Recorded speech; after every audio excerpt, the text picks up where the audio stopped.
গেল এক বছরে জ্বালানি সংকট, রাজনৈতিক অস্থিরতা, ডলার সংকট সহ নানা কারণে বন্ধ হয়ে গেছে ১০০টি তৈরি পোশাক কারখানা। আরও ২০০টি বন্ধের পথে রয়েছে বলে জানিয়েছে বাংলাদেশ চেম্বার অব ইন্ডাস্ট্রি বিসিআইয়ের সভাপতি আনোয়ারুল আলম চৌধুরী।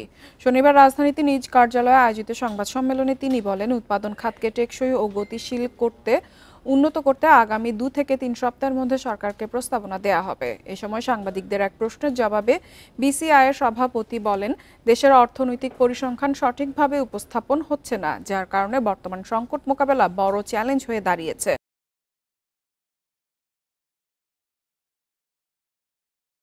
বলেন, নির্বাচিত সরকার ছাড়া অর্থনৈতিক ক্ষেত্রে স্থায়ী সমাধান সম্ভব নয়। খুব শীঘ্রই উন্নয়নশীল দেশের কাতারে না যাওয়ার আহ্বানও জানান ব্যবসায়ীরা।